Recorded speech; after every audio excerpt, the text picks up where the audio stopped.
Wholesale Hotline. I'm Brent Daniels. I'm Jamil Damji. And I'm Jerry Norton. And I'm Morby. Every week we bring you the best information on real estate investing.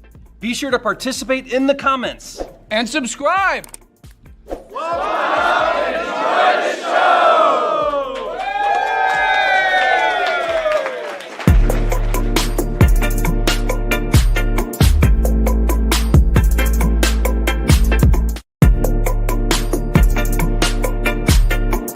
So thank you so much for calling Wholesale Hotline. That's it. Wow, that's great. Welcome to Wholesale Hotline number 244. I am Brent Daniels, Mr. Talk to People, joined by Jerry Norton, the flipping genius, and Pace Morby and Jamil Damji will be joining us here shortly. Maybe they got a little bit tied up, or maybe they got confused on the daylight savings that started last week. You never know, Jerry. I almost did. Yep. I had the text. Ooh, check this out. I got this cool little light thing. That's pretty sweet. What are you going to do with that? I don't know. I'll just stick it somewhere. Nice. It's looking good, guys. Welcome.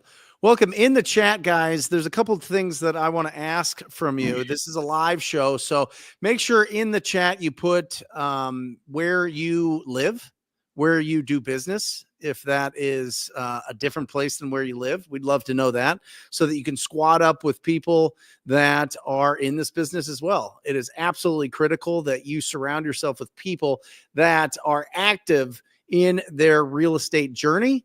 And that'll help pull you along faster and help you get even better deals and bigger profits on the deals that you do find.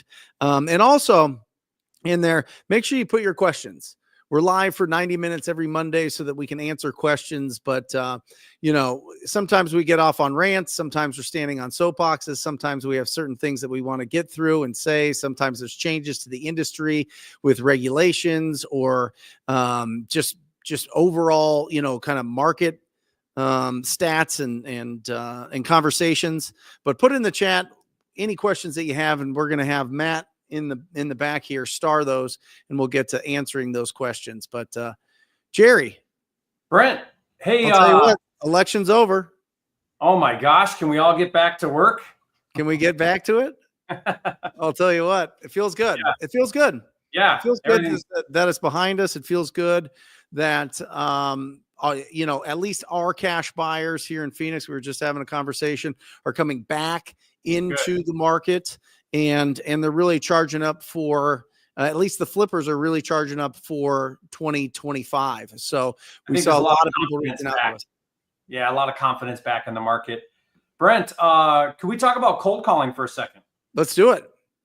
So I've been really running through numbers and kind of getting what the latest and greatest stats are with cold calling. I want to talk about it a little bit. It's all fresh in my mind. I've got a video coming out in a couple of days probably. But what's interesting is, you know, there's a lot of talk in the industry that cold calling is dead. And certainly the numbers are way down today than they ever have been in the past, in previous years. I think you're a great testament to that as well. You used to do quite a bit of cold calling. I think you've moved away from it, if not entirely, quite a bit, right?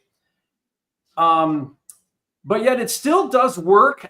What I highly recommend is not to cold call yourself. If you're a wholesaler, not a good use of time, because you can outsource that to overseas cold callers.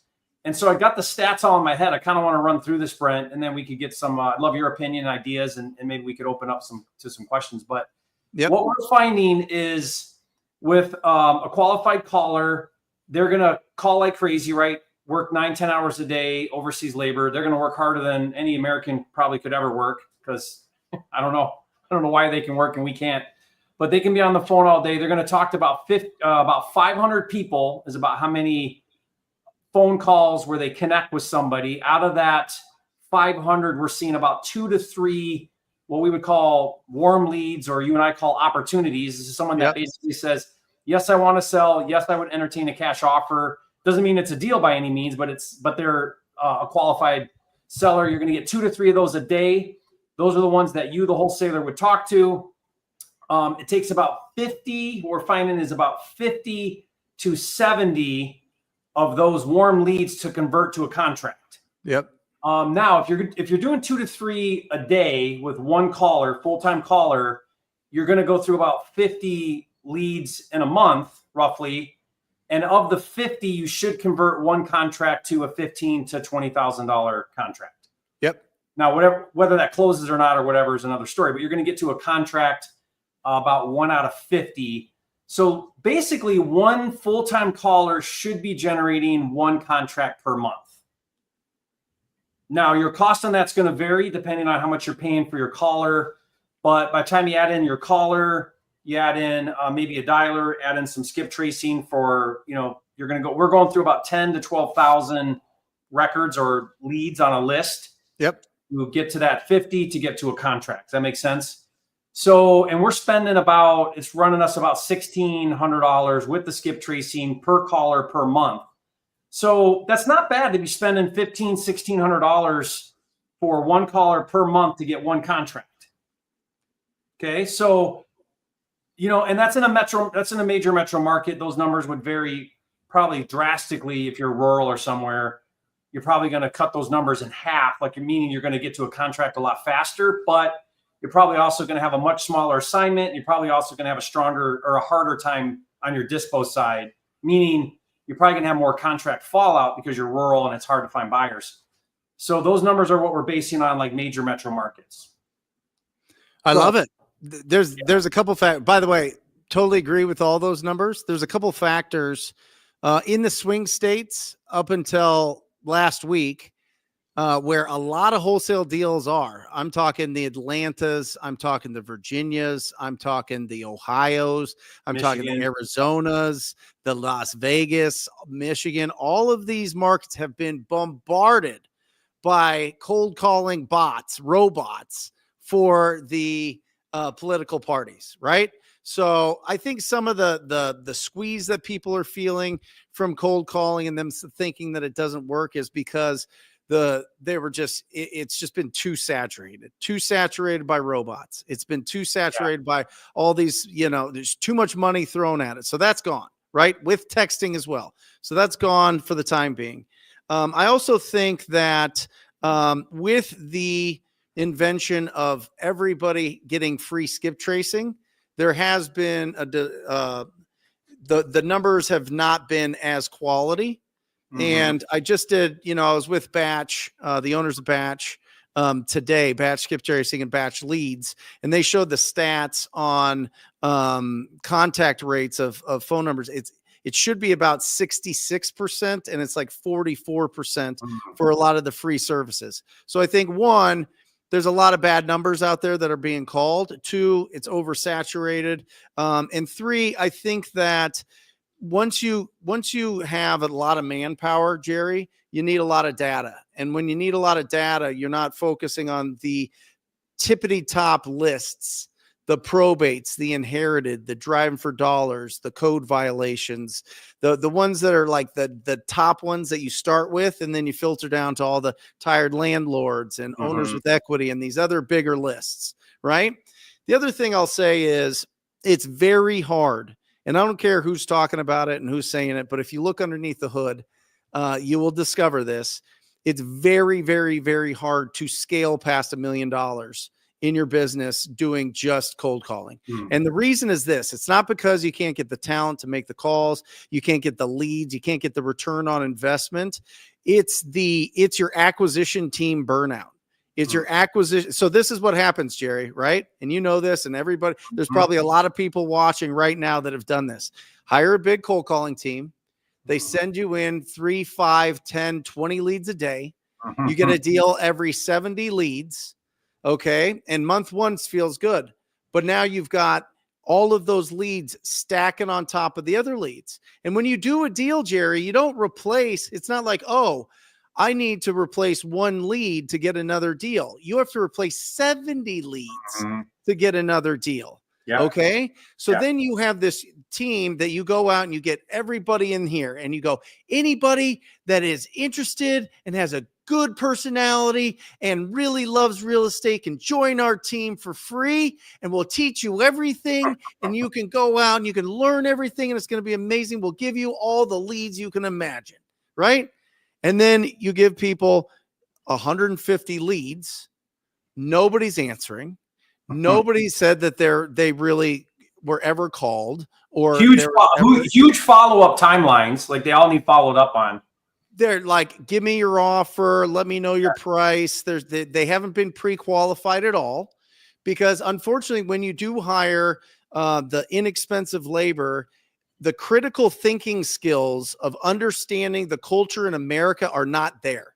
Yeah. And I'm just that's not a knock on anybody's accent. That's not a knock on anybody's willingness to do the work or anything like that.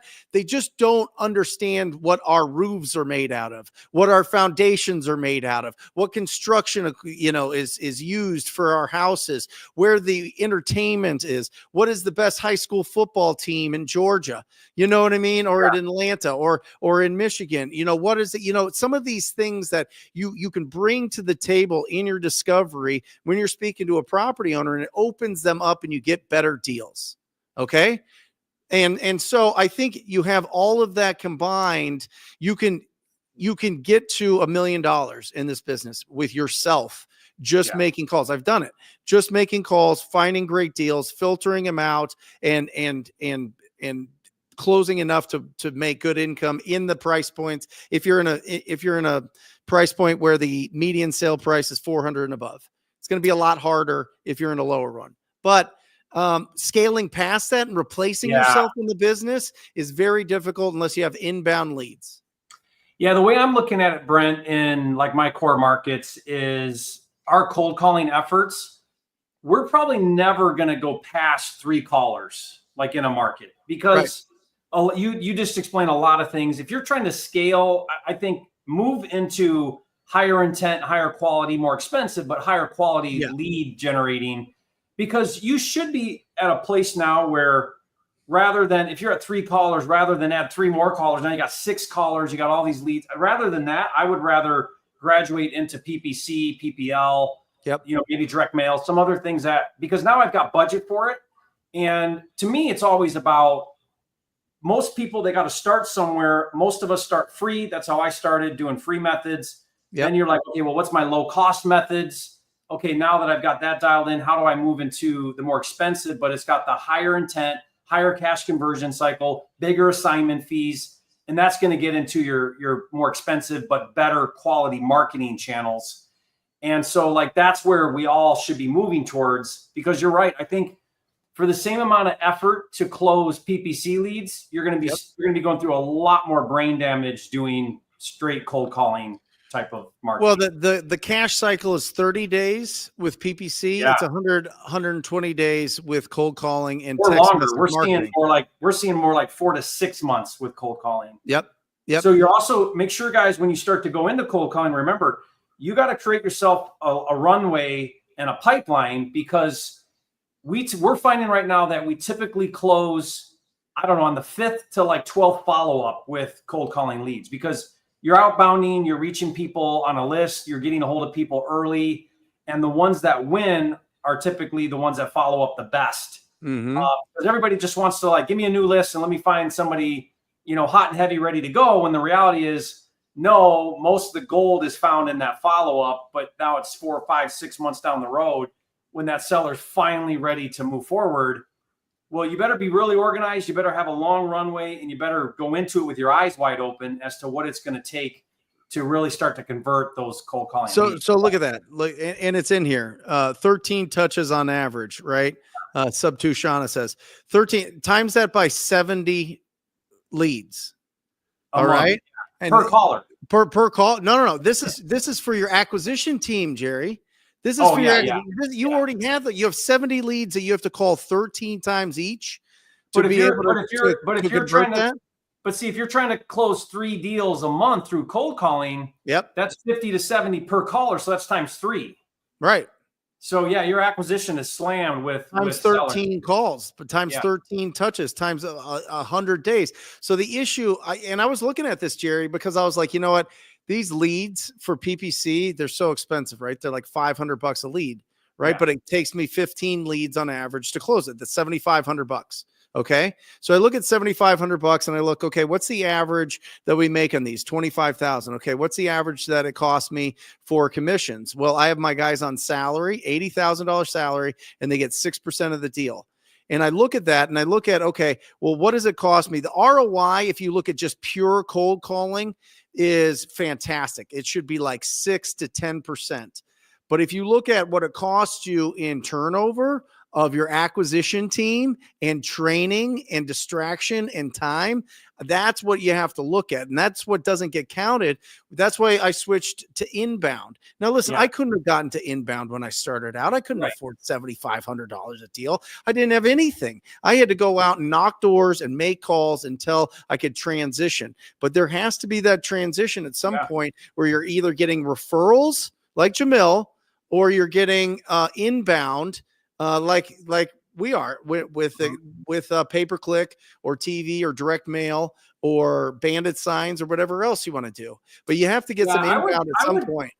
I would still make an argument that those PPC leads are probably still ROIing just as good or even better than the cold calling. And here's why. Yep.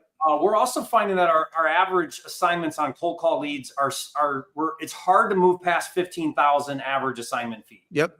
You're just not able to get those deep buys that you get with high intent PPC leads. Like those ones, like you said, 25, that's where those should be. If you're doing PPC, you should be nailing 25, 30. Sometimes we get 40K a deal.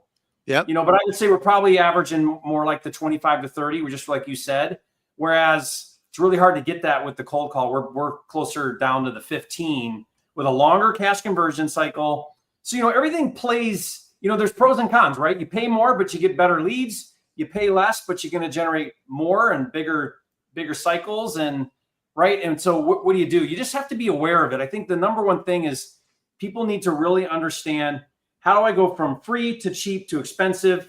And how do I constantly understand my numbers? How do I be we track the numbers. It's all about the numbers. Honestly, if I think about it, it's almost not even real estate. It's more like data tracking. It is. Well, that's why I literally I'm the talk to people. That's how I literally converted talktopeople.com to my pay-per-click agency to help out people that are in that phase of their business where they can move into it. And I know that this is a plug, but we're the best of the best. I've got these guys from Google right down the hall from me. Somebody's asking what the top 5 markets. I'll see if I can snag Jesse and he can tell me, but they're literally, we're running millions and millions and millions of dollars a campaign, and it's a tricky business. It's a tricky. Google changes things all the time, so it's not like something you take a course on and then all of a sudden you know everything about people. You need somebody on your team that knows how to do it, without a doubt. But what I'll say is, I would stay in the saddle as long as you can, making the calls yourself, chopping the wood, carrying the water, getting the leads, getting the deals, because you're going to be able to disqualify a lot of leads that are going to come into your life if you just hire somebody initially. And build up and really understand what a deal is and what a deal is not. Because if you start with pay-per-click and you don't have your processes in place where you can respond in 30 seconds and be able to really pull out the all of the information that you need, do the discovery, and pull out the condition, timeline, motivation, price of that property owner on that call, you're going to lose so many leads. And if you don't know how to negotiate, you're not going to be the only one. That's the disadvantage with inbound, is you're going to be competing against 2 or 3 other offers every time. Yeah, we actually, I don't like putting outbound acquisitions, mixing outbound acquisitions people with inbound acquisitions people. No. And the reason why is, if someone's used to outbound closing, then they're used to a lot of follow-up. They're used to getting off the phone and I'll call you back or that kind of thing. Whereas our inbound closers, they're very much in the mindset of a one-call close. It's very much of getting this thing done. You're not hanging up the phone. You're staying on while the DocuSign's coming over. You're closing this thing. Yep. So it's a different mindset, and mixing those two marketing channels with acquisitions tends to be less effective. Our 100%.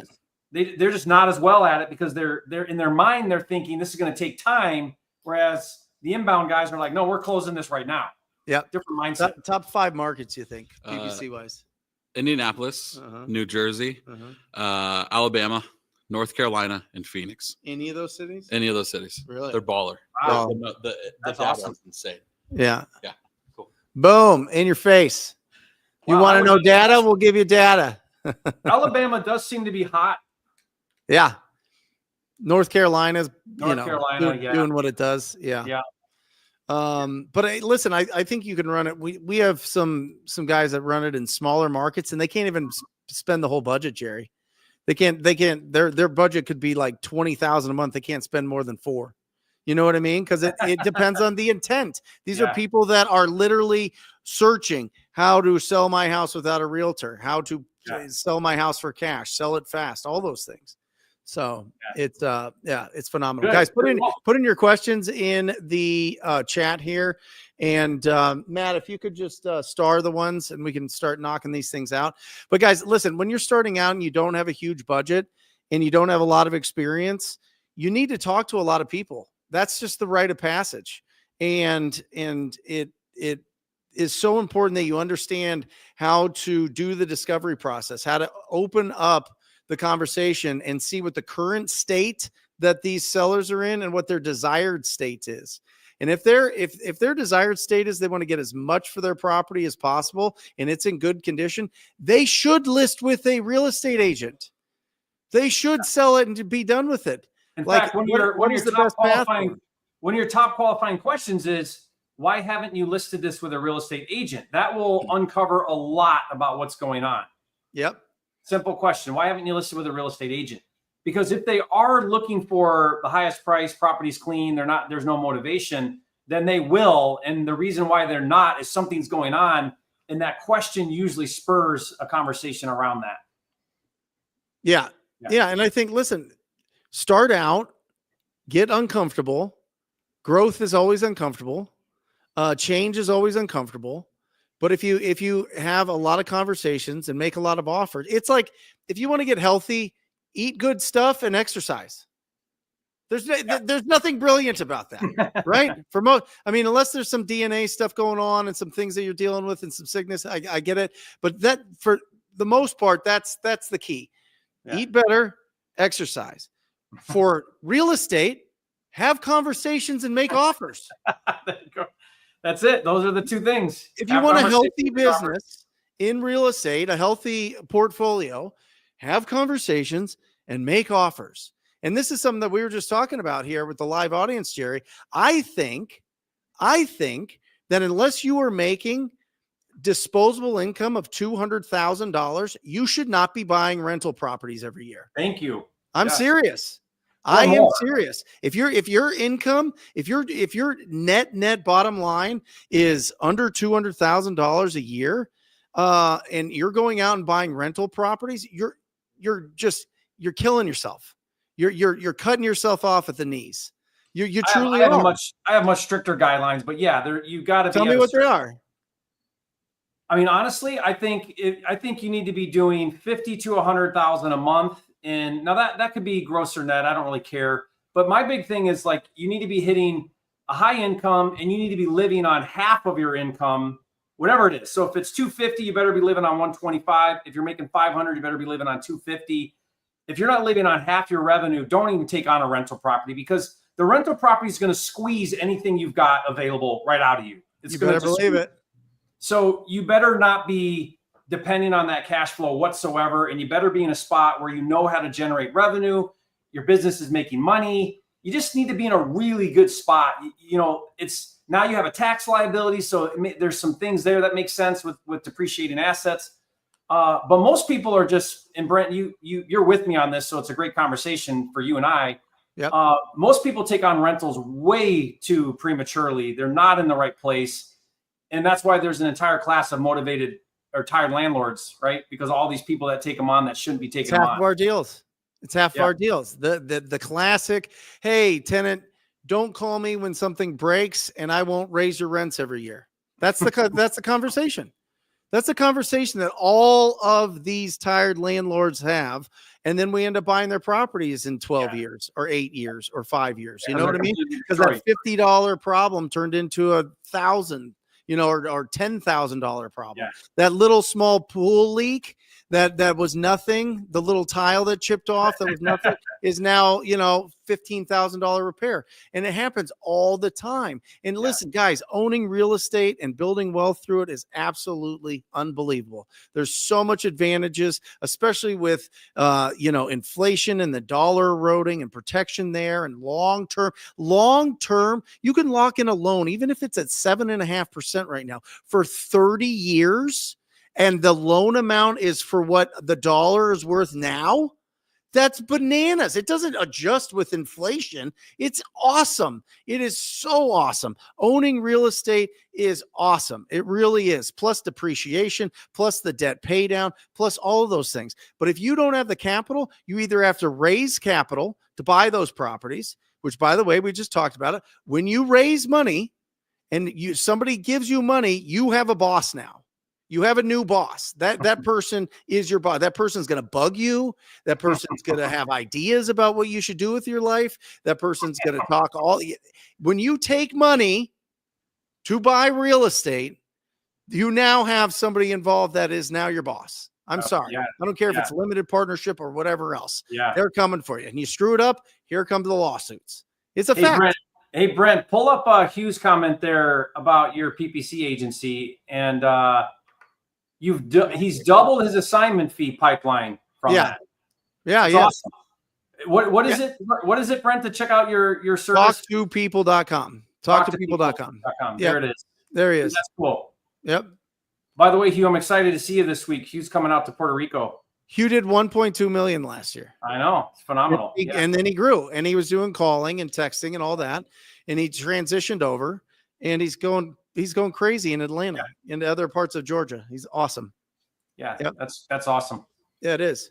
But listen, it costs $50,000 for the average rental property for a down payment. It's 20 to 25%. And that's a $200,000 rental property in a good area, right? And so that's $50,000 after tax that you have to put into that property to get really good terms on the loans. Now, can you take over Subto? Sure. Can you do something creative? Can you do owner financing? Absolutely. But you better make sure you get good terms. And if you can get into it with not a lot of money down, you better make sure you get good terms, because if you're not cash flowing a ton off of that, all your money's going to go back into that property. All the cash flow is going to go back into that property. So you're not living off of that. So what are you going to do? What is your active income? Yeah. Yeah, I'd like to talk about this idea. I know, Brent, you've mentioned it a few times, but I'd like to talk about this idea of like fast, medium, and slow speed money, and strategies that generate fast money, medium speed money, and then slow money. And it really should be developmental, right? Like you should get really good at fast before you take on medium, and you should have both those working really well before you ever take on slow. And if you do that right, and you have those transitioned very well, or you have those diversified through those different strategies, then that's a well-rounded investor who's doing things in a very safe way, because you can weather through whatever storms go on, right? If you lose money on a flip, you're okay. If you have a bad month wholesaling, you're okay. If your rental properties have problems, you're okay, because you're just spread out through those different strategies really well. Now that takes time. So you got to start where you're at and work there, but you always want to start with the fast generating money. And that's typically wholesaling. Like there is no better model to generate money fast, and a lot of it, than a well dialed in wholesale operation. And guys, I say this and I speak with a lot of conviction here, because I foreclosed on 4 rental properties in a single family and a owner occupied in the crack. I bought them in 2006 and 2007 because I was like, I need to own. It's perfect. I got to own these rentals. I got to do all this, but I kept my income low because I was like, I'm going to reinvest in my business. Then the crash happens. The renters don't pay for a few months. Then they disappear. And then it turns into a nightmare, an absolute nightmare. I'm not speaking on this to be like, oh, you better wholesale because I coach wholesaling and I love wholesaling and I have a wholesaling business. I'm saying I've seen more people lose everything buying rental properties in this business and doing bad flips at the wrong time than ever wholesaling. Mm-hmm. Wholesaling is how you learn how to not screw up the money that you make. Right, Jerry? And wholesaling gets you out of whatever jam you're in, right? So like if you're there's been several times in my career where I'm in a real financial crunch. And because I know how to wholesale, I wholesale my way out of any mess I've ever been in. Like I'll dig my way out of any mess because of knowing how to wholesale. I think every single real estate investor should be proficient at wholesaling, even if it's not their main thing. Because not only can you off the deals you don't want, but you know how to then make that very fast active income when you need to. That's right. If you ever need to. That's right. That's right. You should always have something. That's the engine, right? You need the cash flow coming in all the time to be able to keep your business alive. I mean, that's why most businesses go out of business. I mean, that's why they close, is because of cash flow issues. And really, most of the people in our industry, Jerry, are 90 days away from closing down. If they don't have 90 days where if they don't make any money for the next 90 days and they have these operations running, they got these teams, sending in a bunch of leads and they've got acquisitions teams and all that, and they're not closing deals, gone. Yeah. Gone. I have one of my partners, Brent, and I don't know why, but he went and like front loaded 9 flips, fix and flips, 9 rehabs. Yep. And if I wasn't the finance partner, it would have completely buried him. And what a mess. Like we're digging out of it and there's money. The thing is there's money there. There's money in these deals, but because there's 9 of them, there's no time to do wholesaling now because he's got to wrap these things up. So he's all his time, all his energy, all his bandwidth is going into these flips.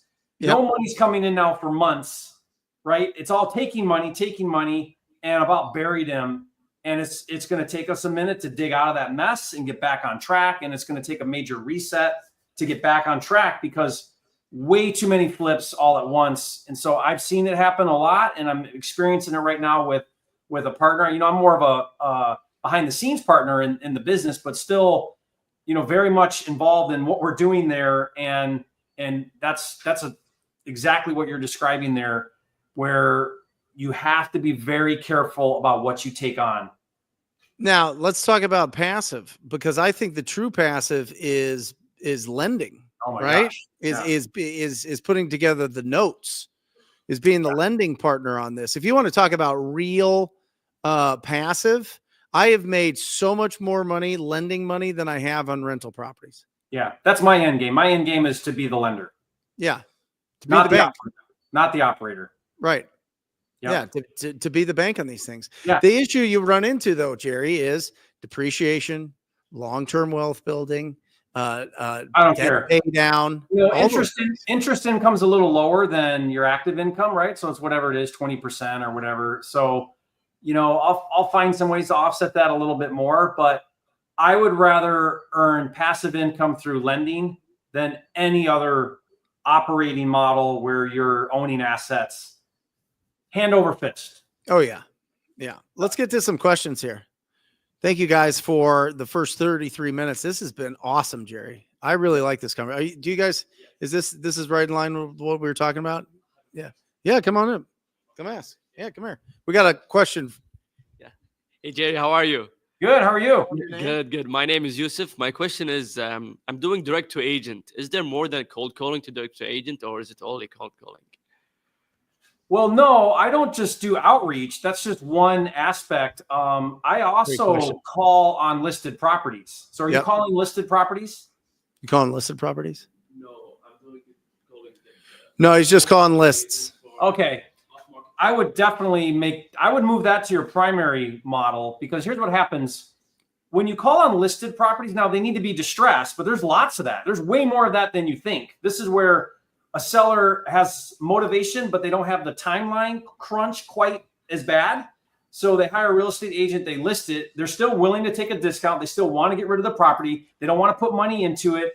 A lot of times they're vacant, need a lot of work, but they list them. So instead of typing in, Google, sell my house fast for cash, and then Brent's team calls them, they go hire a real estate agent because that's all they really know. That's what they think is the only way to sell. So they hire an agent. Agent typically will put out a high number. That's how they got the listing. They promise the seller they can sell it for X. It's not going to sell for X a lot of times. And then I call on those. It's an excuse to call the agent. I still make the offer, even though my offer is probably going to be quite a bit lower than the list price. And more than anything, I make that really strong connection. And then those agents end up bird dogging me deals off market.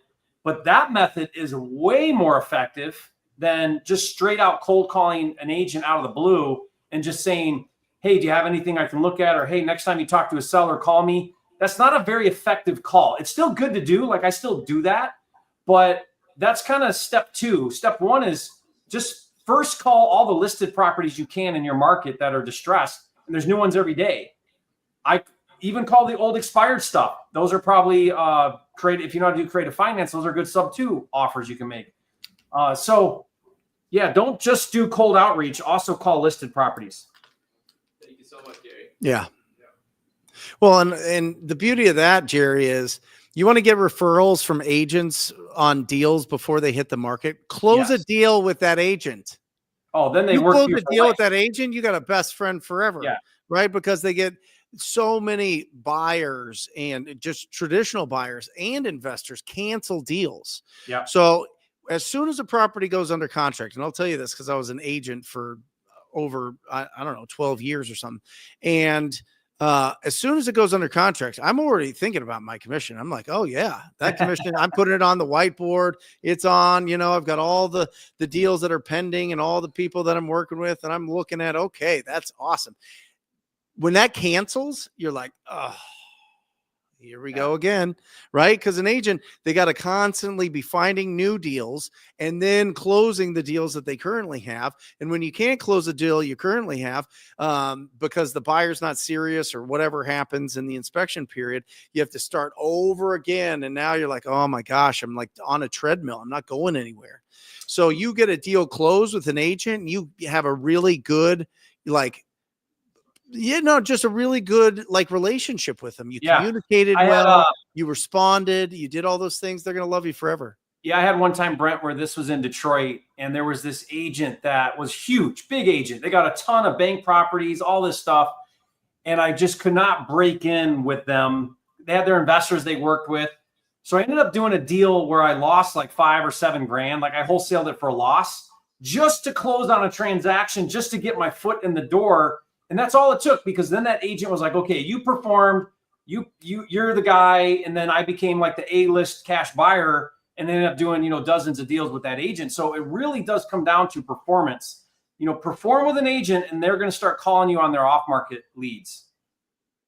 Yeah. When I was an agent, people were like, let me give you a letter of intent for earnest money. Like investors would they go to the local seminar, they'd come up with a new strategy. It bombard us for like a month or two, right? Whether it was fortune builders or whoever else out there. There was a bunch of different traveling, seminars that would be coming through. And then all of a sudden the new latest strategy would come in. We're like, what is this? And none of the deals would get closed. It was all kind of a mess. And then you almost build this like shell that you don't want to deal with investors. You feel you feel like they don't really have money. They're just doing something I don't understand, but they're not closing. Like they're not the decision maker. Right. And that's what I think a lot of agents think of wholesalers that are locking up deals too high. And so we get they have this weird reflex when we call them up.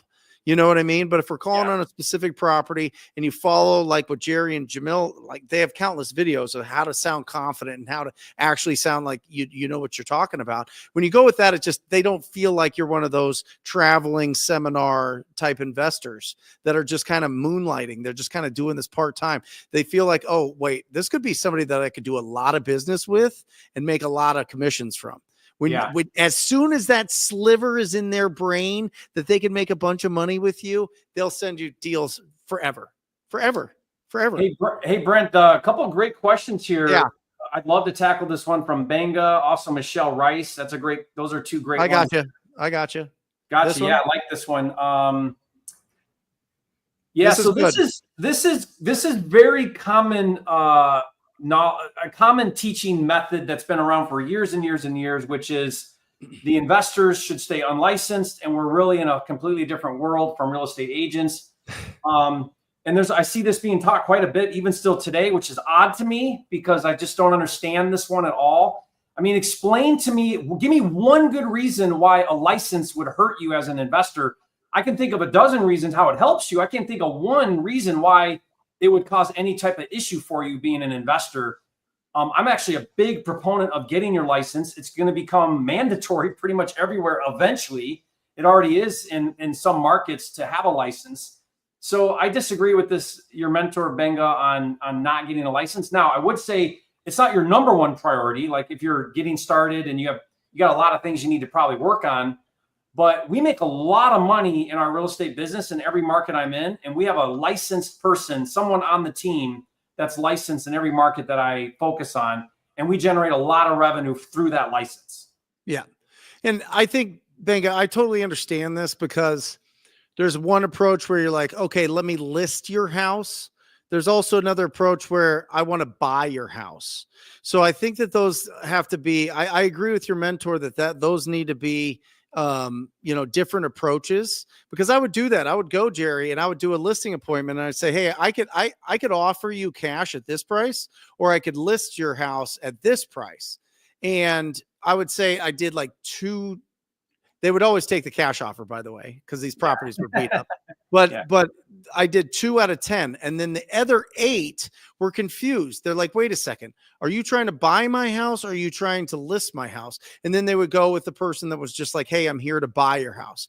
So if it's a rough house, I would go and just make offers. And Benga, what I would do, if you have a license, you can also get referral fees. Yeah. We will do multiple 6 figures this year in income from referrals to agents for properties that are in really great shape. Retail. Yeah. But you have to have your license to get a referral. Right. You have to have a license to get a referral fee. Yeah.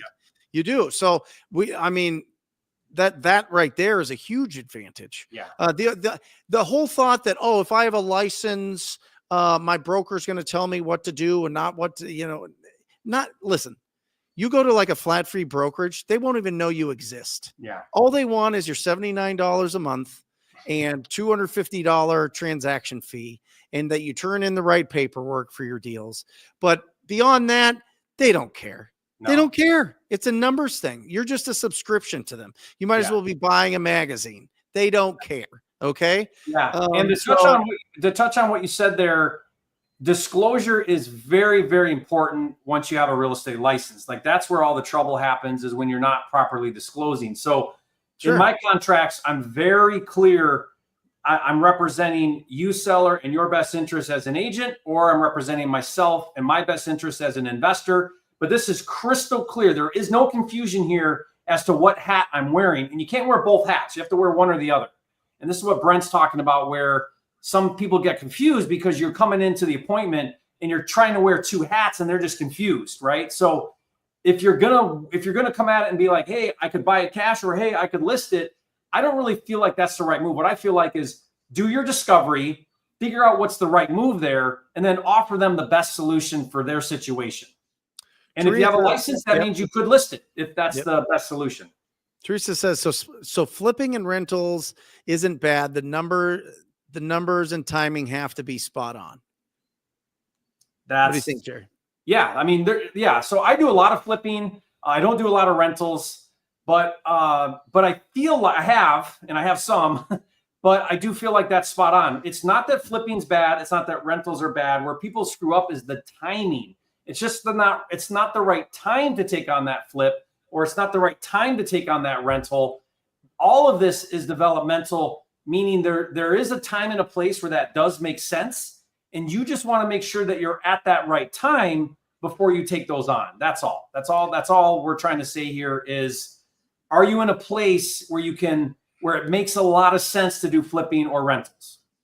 Yeah. And I think that when Jerry's talking about timing, it's your own personal timing. It's your own personal budget. It's your own personal experience. It's not the market. No, not the market. There's obviously have been some unbelievable opportunities when the market crashes, but usually when it crashes, so does everything else. People's investment accounts, people's Bitcoin accounts, people's income, they either lose their job or get paid less. So, I mean, it's kind of like, a toss up there. There is some timing of the market that are rare and maybe come around once in a lifetime. So I wouldn't worry about that. It's more about your experience. It's more about how much income do you have coming in? How much do you have set aside? Do you have the ability to buy really good properties at a discount and really recognize what a good deal is? Those are the people that really do well. And I'm telling you, real estate agents are not going to guide you on this, guys. They have no idea, because they don't make a lot of offers on properties. They make offers for people on properties, but they don't look at it from an investor lens.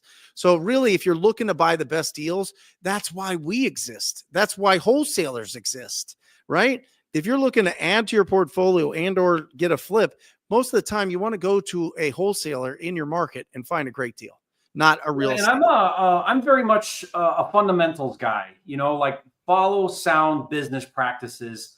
I know there's a place where you can acquire rentals on creative finance and you can get into very low, maybe little to zero down. I know there's an argument to be made that you can overpay as long as the terms are good, the price doesn't matter. I get that idea, but me personally, I'm just a fundamentals guy. I'm not going to keep an asset unless I buy that thing right. I want to buy that thing with equity. Now I'll wholesale something with no equity with great terms and let somebody else carry that asset. But I just stick to the fundamentals. That's what I started on 20 years ago. I think when you follow that foundation of really strong fundamentals, same with my flipping game. I do not flip outside of 70% less repairs. I do not do it. Yep. Because those are the fundamentals. I know that if I'm off somewhere, it doesn't sell for as much, my rehab budget goes over, whatever, then I'm into the deal enough to get out of the deal without losing money. And so I just stick to those really strong core fundamentals in everything I do. And for the most part, I don't lose too often, right? Like I wish I could say I never strike out, but I don't lose too bad because I stick to the fundamentals. Yeah. It took me a long time, Jerry, to understand just because I can buy a property doesn't mean I should. You know what I mean? Just because I can put together the deal doesn't mean that I should. Yeah. You know what I mean? You inherit so many other people's problems when you try to fit everything into it is a deal. It's not. Yeah. It's not. And there's fundamentals that Jerry's talking about, and he talks about a tremendous amount on his YouTube channel. If you're not subscribed to the Flipping Genius, the Flipping Mastery channel, make sure that you do. Yeah, all right. Here we go. Raphael Willis says, I recently got a deal under contract, but I wasn't able to find a buyer. Now I feel like a mudslinging wholesaler, and I am hesitant to put another one under contract. How do I overcome this? Yeah, great question. Well, first of all, if it's your first deal, then just know that that's part of the territory a little bit. Like, I don't know how many people I've talked to that their first 9 contracts, like all were over contracted. They all fell out of contract. It does take a little bit of time to get your head around how to really contract at a good price. But you can offset some of this. You can reach out to some local people. You can pre-sell it. You can get other experienced people in your market that know what they're doing to get some eyes on it. What I recommend, here's what I do. If you're unsure of this, which is most people in the beginning, get yourself a little window of contingency. Give yourself a 10-day window. And then here's what I tell the seller or the agent. I say, look, I really like this number. I think I can make a deal happen here. Let's contract it at 120 or whatever number you think is a deal. But I'm transparent. I say to the agent, I say, look, I need about 10 days because I really need to dig into this. I need to get my subs, my contractors. I need to get my investors involved, my partners. And I need about 10 days to really make sure that 120 or whatever number you're contracting, like that's a good number. And then I'll tell the agent or the seller, say, look, if for any reason during my due diligence, I discover something that would make this number not work, I'm going to let you know right away. Now, what I just did is I just prepped them for a renegotiation or a termination of contract. Then when I come back and I'm like, look, man, I thought my rehab was going to be 40. It's actually 60. I thought I could sell it for 320. Actually, it's looking like it's more like 290. This number doesn't work. Can we try a new number or can we cancel? And at that point in time, you're not a mudslinger. They're not pissed off at you. You haven't offended everybody. You don't feel crappy. Why? Because you were really, really upfront about what you're doing. You're telling them, I like the number. I can't do due diligence unless we have a contract. Let's put a contract in place. Give me a little window of time. Let me see if this really pencils.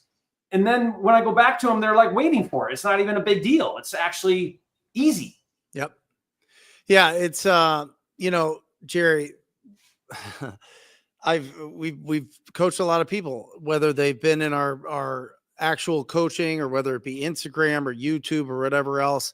And one of the roughest times is when somebody gets a big deal on their first deal, right? It's like, you guys understand that casinos, the number one thing they want and hope that happens is that you win huge the first time you walk in there. Yeah. Right?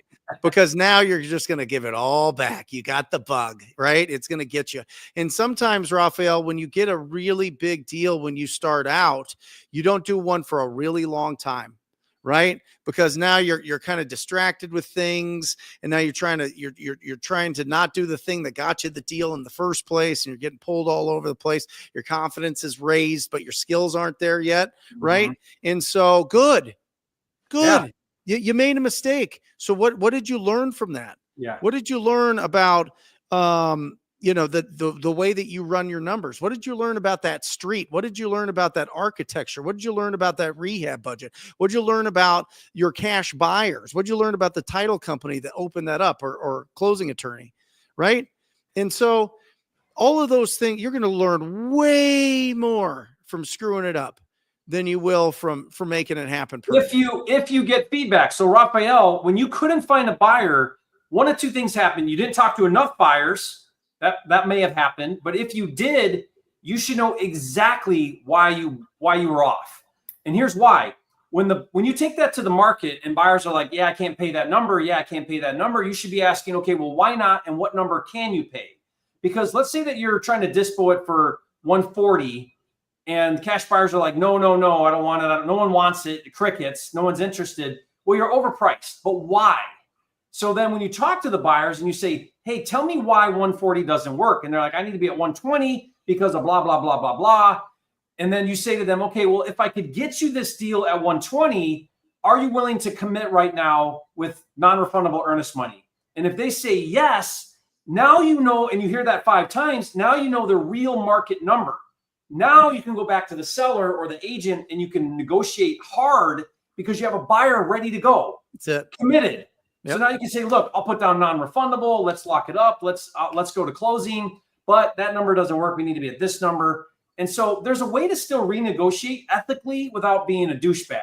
Where when I talk about being a mudslinger, what I'm talking about is the seller says, I want 150. You know 150 is not a deal. You need to be at 90. And you lock it up at 150, and then you just put it out to the market for 160, hoping that you find a sucker, knowing that 9 out of 10 contracts you're going to back out of because no one wants your deal because it's overpriced. That's a mudslinger. Intentionally over-contracting, slinging mud at the market to see if someone wants it, backing out of 9 out of 10 contracts as a strategy.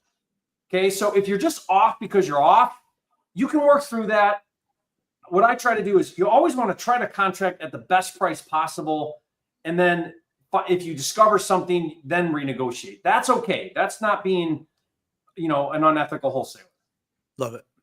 Let me answer this one. Luke asked, what kind of budget for consistent PPC conversion?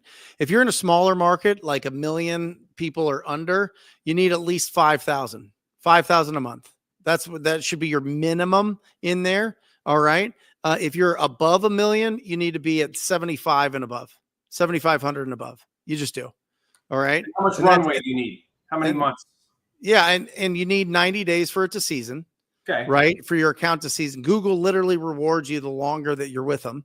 And so, but we've been seeing, we've got some stuff that's getting people some good deals early, but we always say 90 days just to hedge, but yeah. So that's that. Hugh asks, Brent and Jerry, what are markets that won't work for PPC with your experience? Well, I think you run into definitely a rural issue just with enough people, generating enough leads, finding enough buyers. Look, you can buy stuff for 10 cents, 20 cents on the dollar rural, but then have a nightmare trying to find a buyer. So I like to think about it from a different way. I like to think of, okay, where's all the buyers? And then I want to go to that market. Well, that's going to be competitive, but I'd rather pay more in marketing, get better be in a better market, get better leads and better buyers. You're going to win a lot better in those markets, generally speaking. Now, I know there is a place for rural. I know some people do well with that. Where we've tend to done well with rural, Brent, is when we just buy it and then relist it. We call that a takedown, because now it's on the MLS, and now you're going to hit all 5,000 people in the town, and someone wants to buy it, right? Whereas there might be 3 investors in town, or a small limited number of buyers, but you have the entire retail market if you buy it and take it to market. So it just kind of depends. I think Denver's really rough. I think San Diego's really rough. I think like certain parts of Chicago are really rough. Certain parts of Miami are very difficult. Tampa. It's because there are companies that are willing to spend $15,000, $20,000, $30,000 per deal for these, because they're going to tear them down. They're going to try to get them rezoned. They're going to put, ADU on the house, or they're going to, that's an additional dwelling unit, like a guest house on it. They're going to do some other strategy. They're more developers and builders and big time flippers in those markets.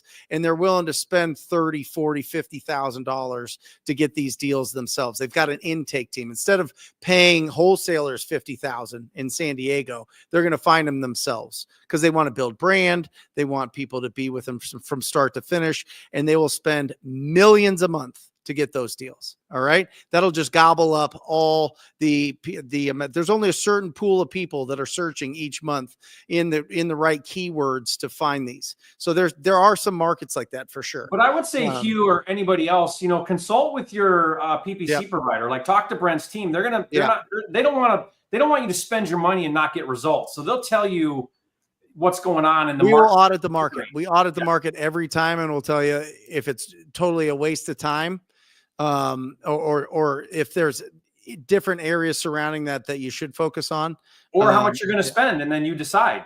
Yep. Yeah. So again, guys, that resource is talktopeople.com. Talktopeople.com. This is interesting here. I thought this was great, Jerry. Opinions on novations. Any tips, formulas?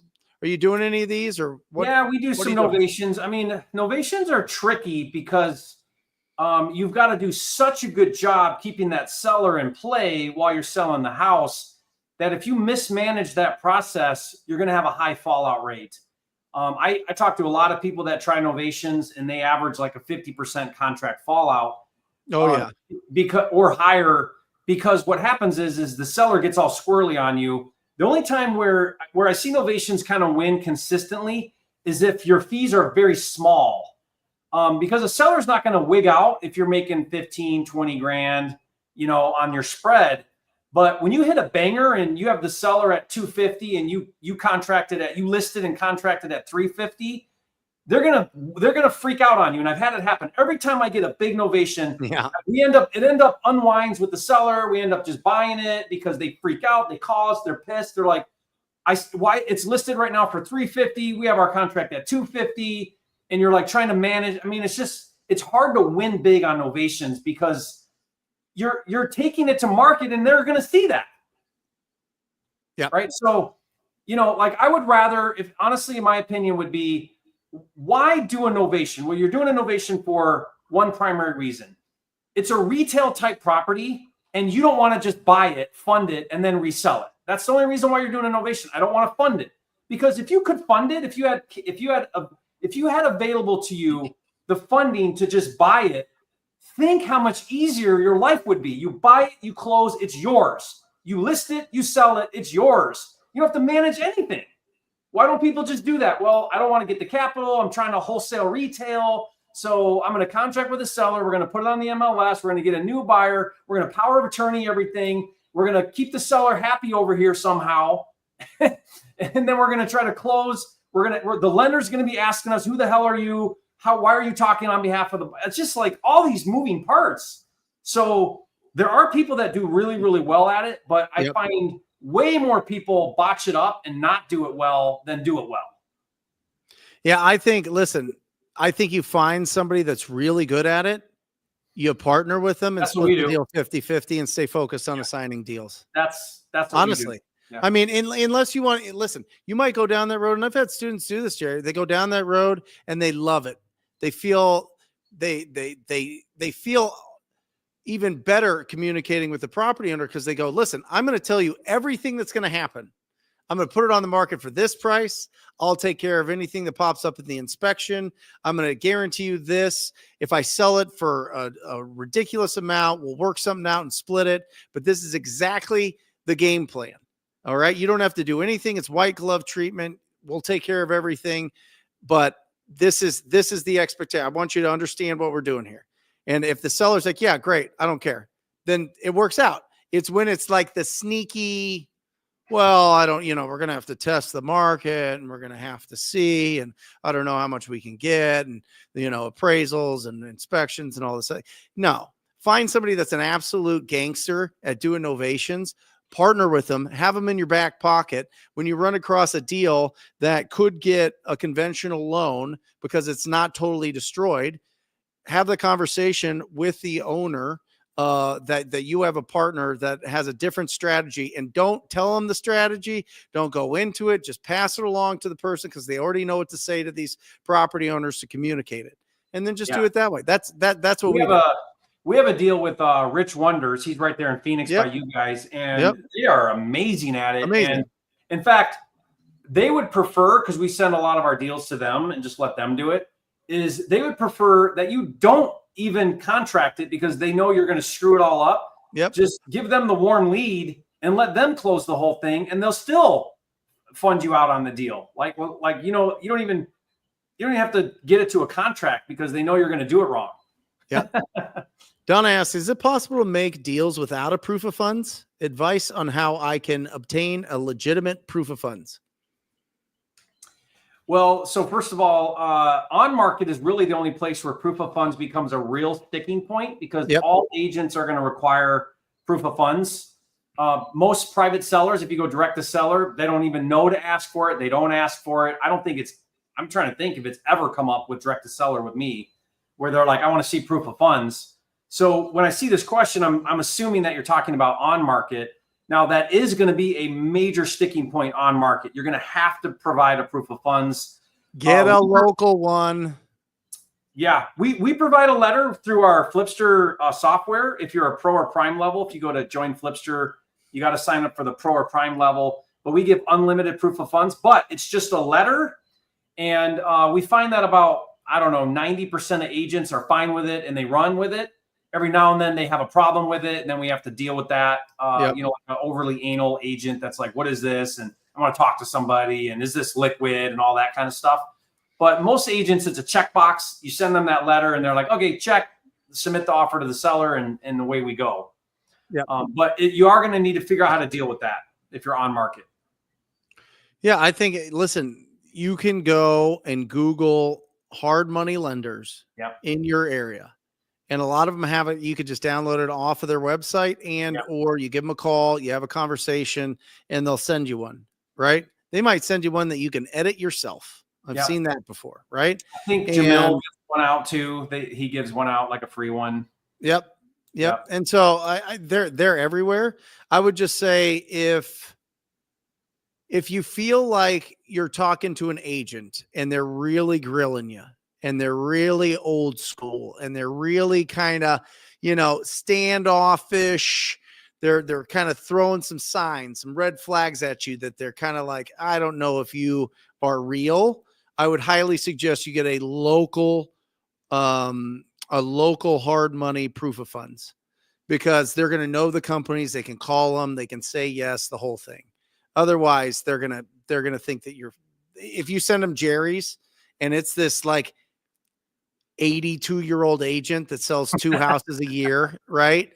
And has been doing it since before the MLS was on the internet. Right? Seriously. They will like, I'm not doing anything unless it's here, Yeah. Sometimes unless it's a local company.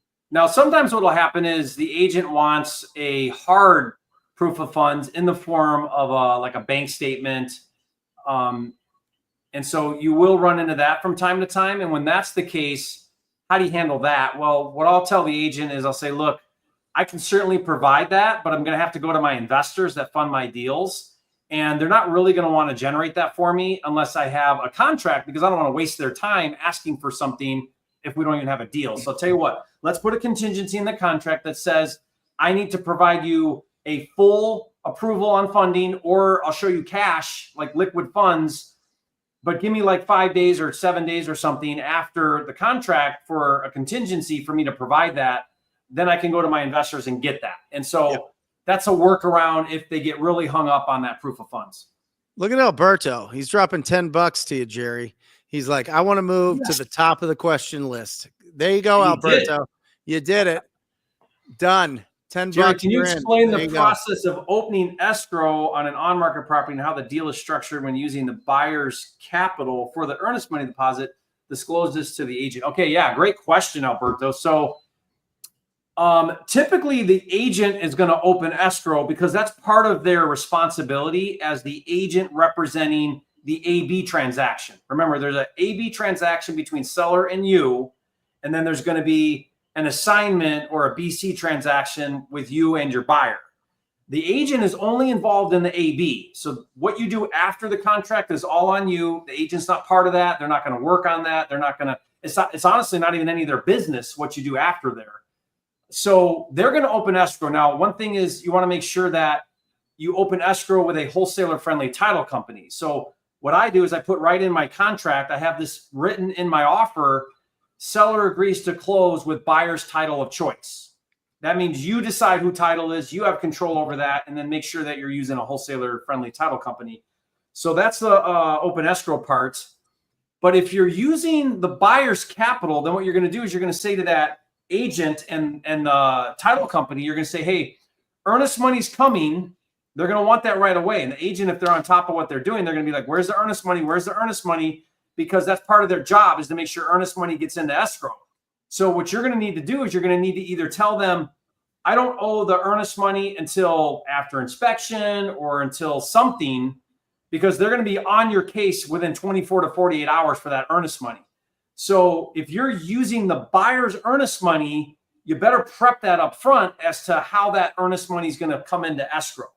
So again, what a lot of people do is they say earnest money due upon completion of inspection. And then let's say you have a 10-day inspection. Well, your earnest money is not due till after 10 days. Then you find your buyer funds the earnest money into escrow. And now that earnest money is satisfied on the AB contract. Okay. So is that, I'm hoping that's the answer you were looking for. Do you have a question? What's your question? What if you have a contract that has a disclosure that says that you can have a 10-day option and your EMD is due at the 10th day? What if your EMD is due on the 10th day of your inspection period, not as when you open up escrow?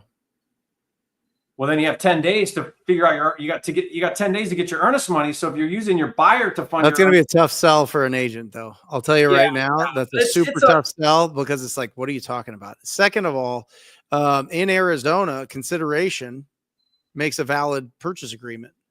And that's your earnest deposit, right? Even if you put it in the contract. I mean, I don't know.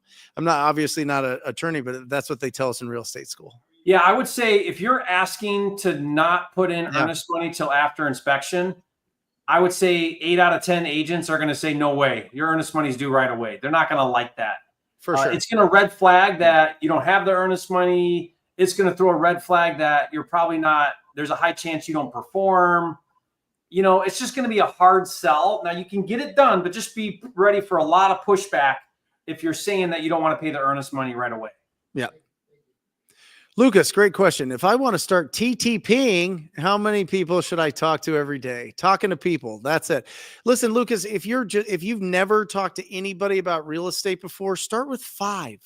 Start with just talking to 5 people a day and having conversations, right? If I tell you 30 off the bat, you're going to be like, oh my gosh, that sounds crazy. That's going to take me all day to talk to 30. Start with 5.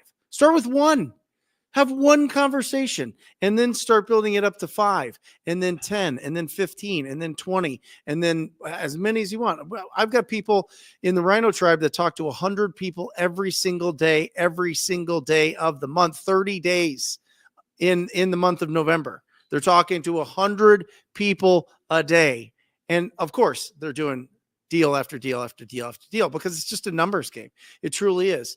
But just start out, Lucas. If you're just getting going, just shoot for 5, and then next week 10, and then the week after that 15. Right? You don't train for a marathon by running a marathon the first day. You know what I mean? You start warming your body up to it. You start building your endurance. So don't put too much pressure on yourself to do it all right now. Just hit those small goals. I'll tell you what, the small wins stacked over time are way more powerful than the big goal at the end. Yusuf, to put your name on the purchase agreement instead of the LLC? Well, I mean, that's a CPA thing, right? I mean, that's just, what are you buying it at? Where's the money going? Right. So the question, Jerry, is, putting a property under contract in your personal name versus an LLC. And so, if it's the business earning money, it gets taxed different, right? As opposed to personally. So, but even personally, I think you could probably write it off pretty close to the same. I think a lot of people use the LLC thing as their excuse to not get started. Right. Well, I'm waiting for it to get filed. I'm waiting for my LLC to come in before I start taking action and talking to people. Right. It's just creative avoidance. It's just putting something in the way that makes you feel like you're being busy, but not productive. You know what I mean? And I get it. Jerry, I had a lot of questions on this. Now that I'm talking to the rich dad, audience. Yeah. They're all asking about LLCs and LLCs and LLCs. I'm like, what is happening?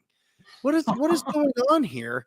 That it's like I have to figure out how to set up an LLC before I do anything. Guys, you could go on to what's the online legal one, Jerry? What is it? Zoom. What is it? LegalZoom.com. You can go to LegalZoom.com right now. You could go to like H&R Block, or you could go to some CPA. They'll put these things together for you. But Prime Corporate Service does them for like free. $8,000. Huh? No, they'll do them for free, less the filing fees. It's pretty inexpensive, a couple $100, and you can. There you go. There you go. Yeah. You got something there. I mean, that should be the last thing you think. I have set up so many companies that I don't like. You know what I mean? That would be the last thing that I would be worried about, is setting up an LLC before taking action, for sure. Here you go, Jerry. El Mantro. Should you follow up with an agent that says they have a pocket listing in X amount of weeks, or just let them come to you in said time? No, always follow up. So the way you don't want to be annoying. So I would be like, let's say they tell you it's in 3 weeks. Well, if you don't follow up and just wait for them to call you in 3 weeks, what if they forget who you are and call somebody else, right? So I would just be calling up a week later, and I'd be like, hey, agent, it's me again. You'd mentioned that you were going to have that pocket listing, in a couple of weeks. I'm just checking in with you. Is there anything I can do for you? Is that still on track? You got anything else I can look at? How can I help you? Do you have something I can make a cash offer on that's coming up? So just find any reason whatsoever to stay in front of it. If agents ran their business like wholesalers do, they would make 10 times more money, but they just don't really know they don't really manage a CRM well. They don't follow up. They don't track things. I'll call up agents that I talked to a couple of days earlier, and they're like, wait, what? I'm like, don't you remember we talked? They don't remember. They didn't write it down, So don't ever assume that the agent is going to run their business like we do, or like they should. Always follow up and assume that they're going to forget who you are 5 minutes after you hang up the phone. 100%. Love it. Life of Jamil Viney. I've got the closing, the seller part down packed. Now it's just finding serious buyers that aren't wholesalers as well. Jerry, where would you find the actual end buyers, the cash buyers? I mean, honestly, to me, this is the easiest part of all of it. I mean, finding the buyers should be the easiest part, because buyers leave crumbs.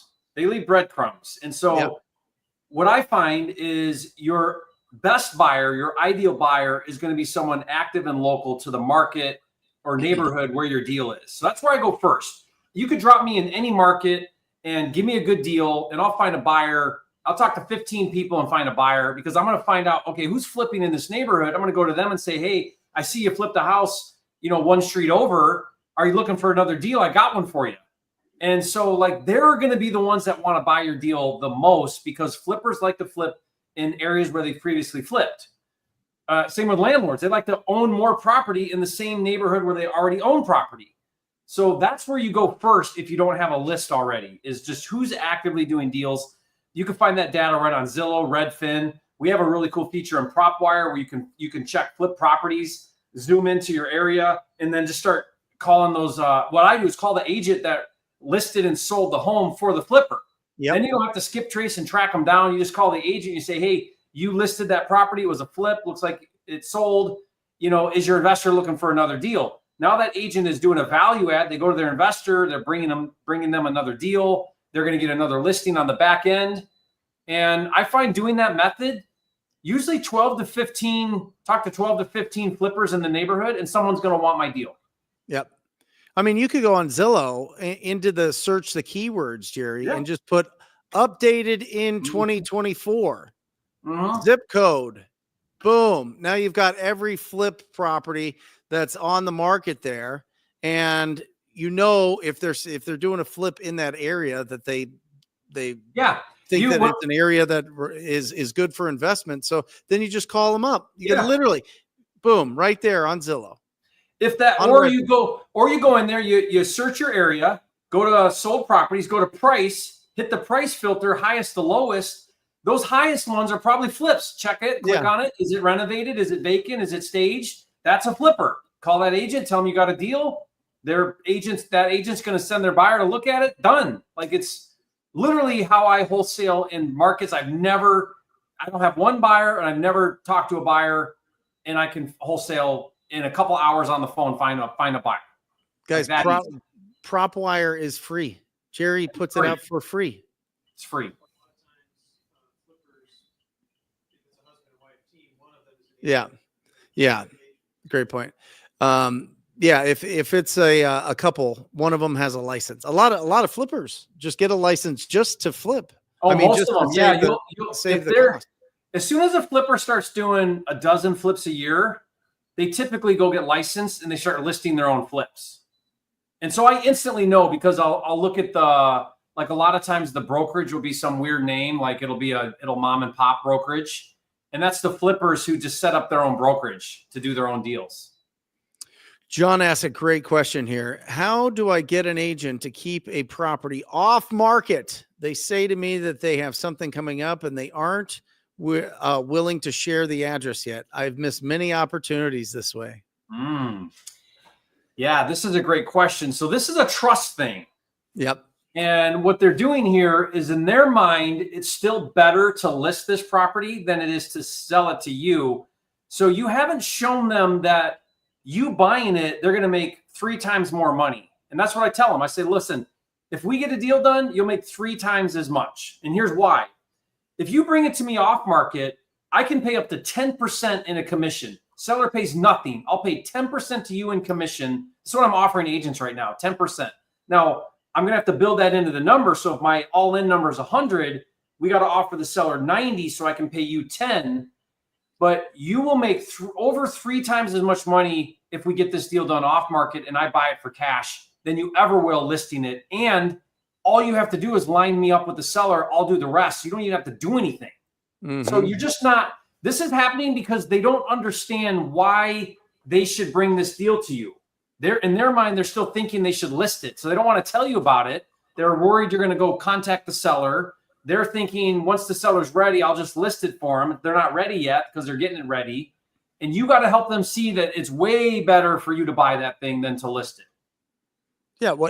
What has to happen for me to be able to buy this before you put it on the market? What does your seller have to see? Is it price? Is it guaranteed that it's going to close? Is it speed? Is it no nonsense? Is it removing the inspection period? Is it a $10,000 earnest money deposit? What would make this a no-brainer offer for your seller? Because I know you got to put your best interest in mind, and I totally understand that and I respect that. So how do I do that? Tell me, how do I do that? And if you think about it, Brent, every single agent when they sit down with a seller, the minute they see that there's distress, every single agent should have a two solution approach. Yep. They should all say, hey, why don't we entertain a cash offer, or we could list it? Let's look at both those ideas and see which one works the best for you. Every agent should have buyers like you and me in their back pocket for this exact situation where they can tell a seller, hey, let's consider a cash offer and let's consider listing it and let's decide what's best for you. Why don't they do that? Yep. Chris and Vanessa, hey, Brent, we went to our first meetup and it was great. We were talking to a seasoned vet and asked her what we need to do, and she suggested shedding our rookie skin. Any advice? Yes. Don't talk to that person. They gave you What does that mean? They gave you nothing. That is literal nonsense, Chris and Vanessa. We love you here, so we're going to answer your questions like human beings with respect. All right? Go and make offers. That's it. Just have conversations, make offers. Start making offers on properties. That's what you need to do. You need to go out there and, first of all, not consider yourself a rookie. Consider yourself somebody that's out there taking action and taking massive imperfect action, and just talk to these property owners, talk to listed properties, talk to agents, talk to properties that are for sale by owner on Zillow, talk to anybody. Just have conversations and try to find 4 things: the condition of the property, their timeline to sell, their motivation, and what their bottom line price is. That's what you're trying to pull out in all of these conversations. So look for that and pull out that information. And that's how you start shedding your rookie skin, as a seasoned vet would tell you. That's gross. That's just gross. Isn't it, Jay? I hate that. You know what else I hate? I hate when people go, oh, you're a newbie. Oh, you're a newbie. It's such a weird term. Stop. I mean, you're a newbie. It's like, don't call me a newbie. Maybe I'm just, maybe I just got a weird thing against that, but it's like, you're starting good. You're taking action. Fantastic. Like you're going to look back fondly on your first conversations, your first times you screw up deals, the first times that you go out there and you do things that you never thought that you could do before. You know what I mean? I think Brent, too, if you refer to yourself as a newbie, then you're going to live into those shoes. You're going to act like a newbie. It's a label. Yeah, it's a label. You place it on yourself, and that gives you an excuse to not do anything. Yeah. It keeps you in education mode. Nobody's going to pay you for what you know. They only are going to pay you for how much value you provide to the marketplace. That's it. And this isn't a theory-based. This is a merit-based. If you think of yourself as a newbie, you're going to show up as a newbie, and you don't want that energy coming out when you're talking to people. No. I'm telling you, Jerry, the dumbest people make the most money in this business. They're not overthinking it. They're just going into every conversation like people want to talk to. You know what I'm talking about? Yeah. Like I have people that it's total like bros and the female version of bros come up and they're like, yeah, I'm going to go find a deal. It's like, yeah, I bet you will. You know what I mean? And that's it.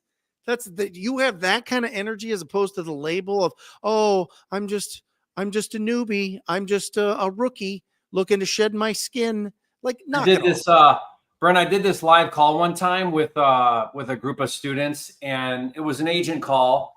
And I'm talking to the agent, and I was so confused as to what was going on. And I was just asking questions. I came right out and I said, "Man, I'm so lost on this. Like, what's going on here? Can you walk me through it again?" And I just was genuinely trying to understand what was going on. And we hung up the call. And one of the students was like, wow, that was so enlightening that you didn't just automatically know everything. And I'm like, how would I know everything? And they weren't explaining it very well. And so you're like, I don't want to come across like I don't know what I'm doing, when it's like, why are you worried about that? Like, just ask questions, find out what's going on. Don't overcomplicate it. Make an offer. That's all we do. That's it.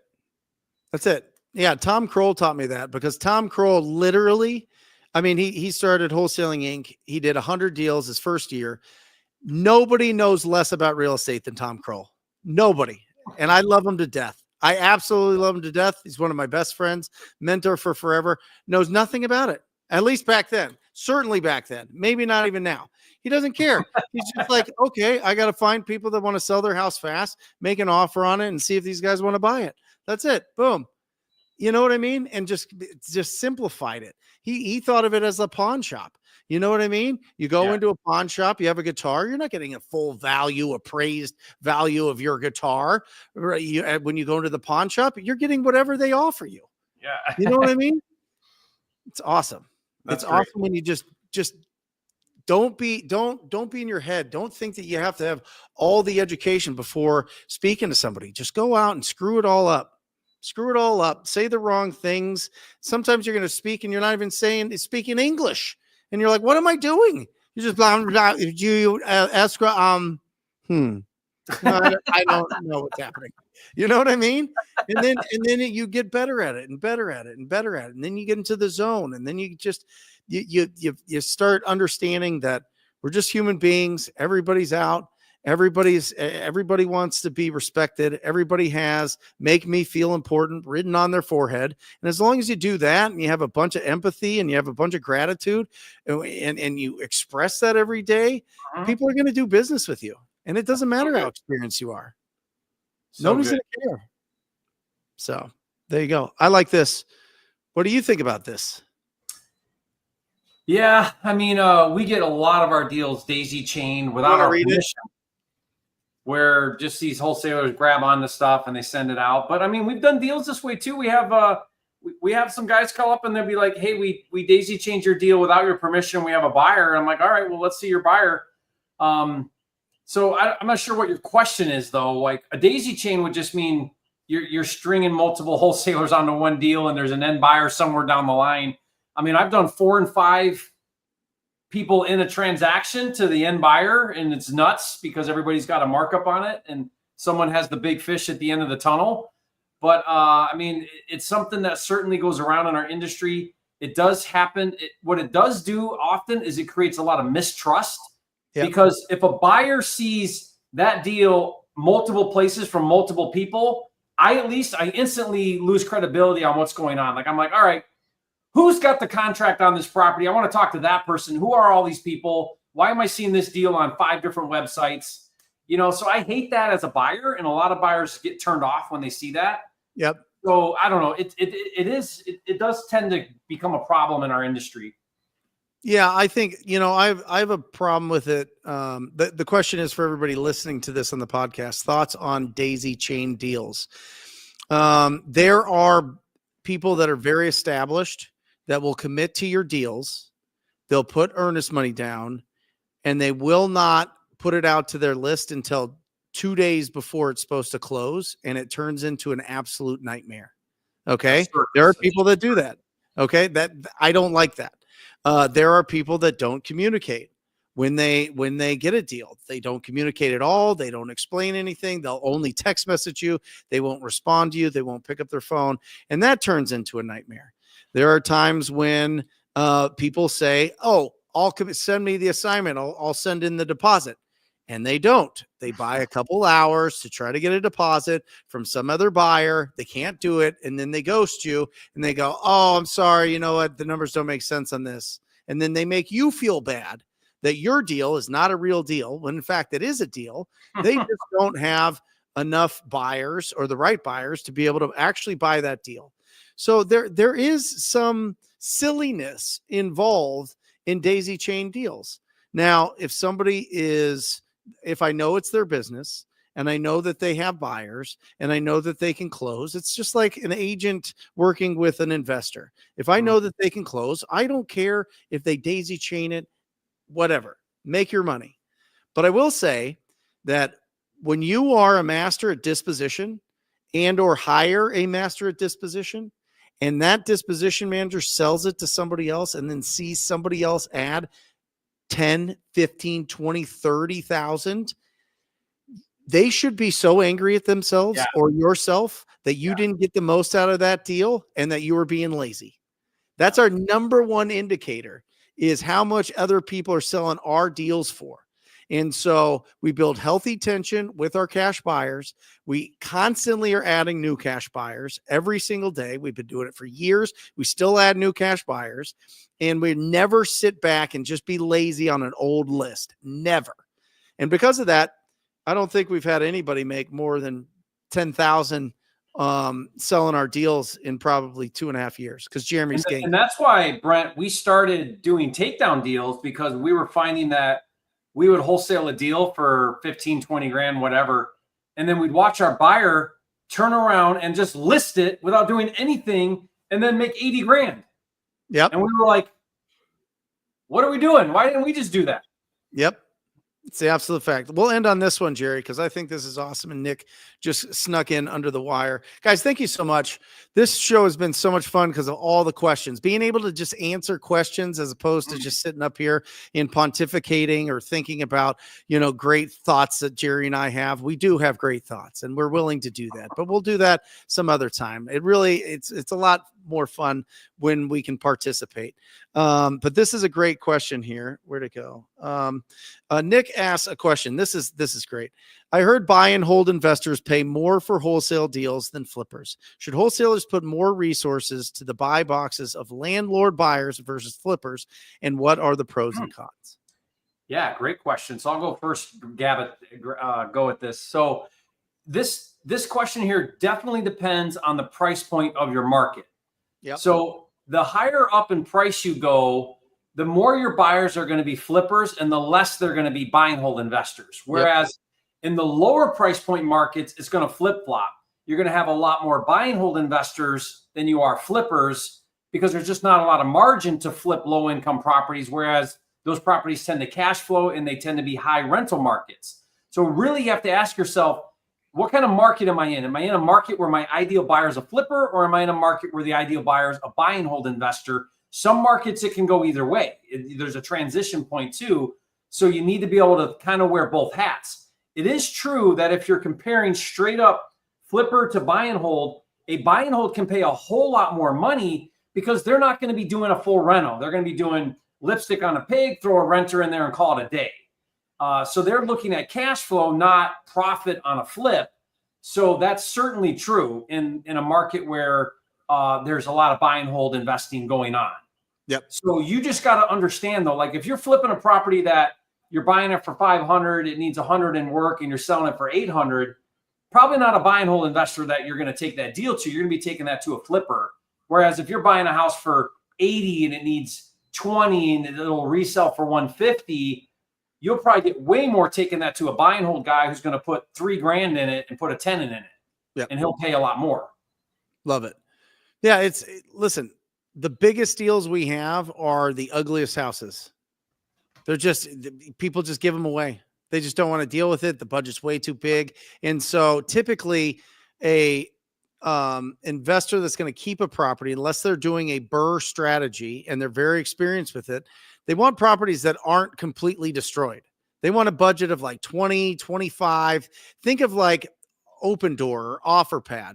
They don't want any projects that are over like 25, 30 grand, right? That's a perfect buy and hold type hedge fund buyer that's going to pay a ton, right? Or just a local investor that wants to add to their rental portfolio. But if it's a property that needs everything and it's destroyed, it's going to go to a fix and flipper. It's going to typically go to a fix and flipper unless they're going to do a BRRRR and have experience. And typically those BRRRR investors have some sort of contractor background and or just are doing this like all the time. They've just raised a ton of funds and they're doing it all the time. So it's hit or miss. It really is. It's, I think that there's going to be more people that buy cash that are looking to do flips than buy cash to add to their rental portfolio. So there you go. Awesome. What do you got going on this week? Anything cool? Yeah. We start our workshop here in Puerto Rico on Wednesday. That's right. Yeah. Jamil flies in tomorrow. So we'll get him situated. Then Wednesday, Thursday, Friday, we might Saturday, take people to some projects I'm doing around here. So yeah, it's going to be a busy week starting Wednesday for me with that going on, but excited. Jamil's such a fun guy to hang out with, and he's just a wealth of knowledge. So I'm just excited to spend some time with him, and hopefully, we got about, I think, 15 people or so coming. So it's perfect. That's exactly what we were hoping to do. Real small group. So yeah, it's gonna be fun. What about you? Yeah, my live show is back, Brandon. I saw that you posted here. Brandon Mitchell's just absolutely incredible. I was doing a big project for Rich Dad Poor Dad. A lot of that is front loaded, so I was really focused on that. And I will be back this week with the live show Wednesday, and then we're going to be coming out with some really excellent podcasts that we've done and some other videos that we've done as well. So definitely look for that, Brandon. I am back. Thank you, guys. If you are not subscribed to Jerry's YouTube channel, please go there now and subscribe. If you're not subscribed to mine, make sure that you do. Pace Morby, make sure that you do, and Jamil Damji. I'm telling you guys, those four channels right there are going to give you the most straight up instruction possible without the nonsense, right? Without the ridiculousness of some of these other channels that are just filters to get you into affiliates. So make sure that you check that out. And subscribe, and we go live a couple times a week in those. So participate in those if you're available, and watch the replays. But also check it out. We have a podcast, Wholesale Hotline, that we have new episodes every single day from Jerry, Pace, Jamil, and myself. So make sure that that is in your rotation. And surround yourself in this business. The more saturated you are with really, really, really great instruction, the faster that you could take massive imperfect action.